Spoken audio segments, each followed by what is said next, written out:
আসসালামু আলাইকুম রহমতুল্লাহি ওয়া বারাকাতুহু। সম্মানিত দর্শকগণ, আপনারা কেমন আছেন? আশা করি ভালো আছেন। আলহামদুলিল্লাহ, আপনাদের দোয়ায় আমিও ভালো আছি। তো সম্মানিত দর্শকগণ, শত্রুকে অপমানিত ও অপদস্থ করার নকশা। শত্রুকে অপমান করতে পারবেন, এটি সূরা রুমের নকশা। এই নকশার প্রয়োগ শত্রু বিনাশ হবে বা চিরতরে ধ্বংস বরবাদ হবে। নাজায়েজ উদ্দেশ্যে এই আমল করা যাবে না। শত্রু অনিষ্টতা ও ক্ষতিকারকতা দূর করার জন্য সূরা রুমের নিচের নকশা খুবই কার্যকর অপরীক্ষিত। শত্রুর মাত্রা সীমা অতিক্রম করলে এবং কোনোভাবেই যদি শত্রু মোকাবিলা করতে না পারেন, সেক্ষেত্রে এই আমলের সাহায্য নিতে পারেন। তো সম্মানিত দর্শকগণ, আপনি এই আমলটার মাধ্যমে শত্রুকে অপমান করতে পারবেন। তো বিস্তারিত বলে দিব। তো আপনারা যারা এই ভিডিওটা দেখতেছেন, এই তদবিরের অনুমতি পেতে হলে ভিডিওতে একটা লাইক করে দিবেন, অন্য ভাইদের উপকারের জন্য শেয়ার করে দিবেন। ভিডিওটা শুরুতে শেষ পর্যন্ত দেখে নিয়ম ভালোভাবে জেনে কাজ করবেন, ইনশাল্লাহ ফল পাবেন। তো চলুন আমরা অপর পৃষ্ঠায় চলে যাই।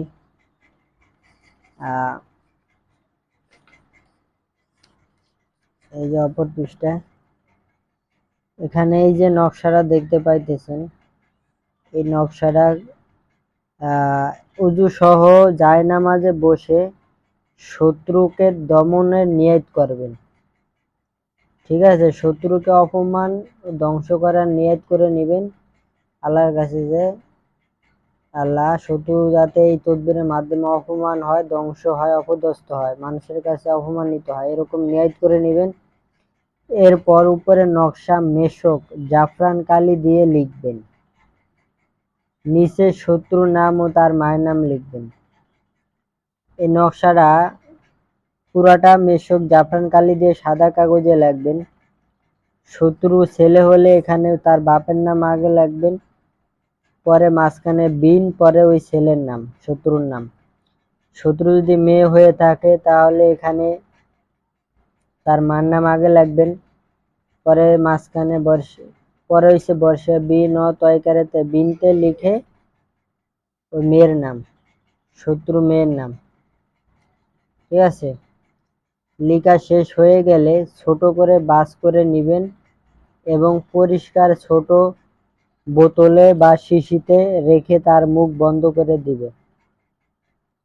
সম্মানিত দর্শকগণ, এই যে নকশাটা বাস করে আপনি একটা পরিষ্কার বোতল নেবেন, বোতলের ভিতরে যাতে পানি না থাকে। ঠিক আছে, শুকনা বোতলের ভিতরে এটা বাস করে আপনি বোতলের ভিতরে ঢুকায় মুখ বন্ধ করে দিবেন। বন্ধ করে এটি সবসময় আপনার কাছে রেখে দিবেন। যে রুমে আপনি ঘুমান ওই রুমে বা আপনার কাছে হেফাজতে রেখে দিবেন। ঠিক আছে, এটি সবসময় নিজের কাছে রাখলে শত্রু অপমানিত ও অপদস্থ হবে।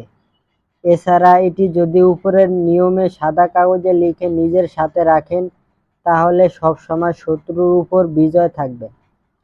মানে নকশাটা যদি সবসময় লিখে আপনার কাছে রাখেন, আপনি শত্রুর উপরে সবসময় বিজয় থাকবেন, মানে সে আপনি কোনোভাবে হারাতে পারবে না। ঠিক আছে, এছাড়া সূরা রুম 21 বার পাঠ করলে শত্রু অনিষ্টতা ও ক্ষতিকর থেকে দূর হবে, বিনাশ হবে, ক্ষতিকারতা দূর হবে এবং শত্রু বিনাশ হবে। ঠিক আছে, এখানে সূরা রুমের আমলও বলে দিয়েছে। 21 বার পড়লে 21 বার পরে আল্লাহর কাছে দোয়া করবেন, তাহলে আল্লাহ জানা অজানা শত্রুকে ধ্বংস করে দিবে। আর যেটা বলেছি, নকশাটা লিখে সবসময় সাথে রাখলে শত্রুর উপরে সবসময় বিজয় থাকবেন। আর বোতলে ভরে কাছে সবসময় রাখলে আপনি যে বাসায় থাকেন এক জায়গায় রেখে দিলে শত্রু সবসময় অপমানিত অপদস্থ হবে মানুষের কাছে। ঠিক আছে, আশা করি আমার কথা বুঝতে পারছেন। এতটুকুই। আসসালামু আলাইকুম রহমতুল্লাহি ওয়া বারাকাতুহু।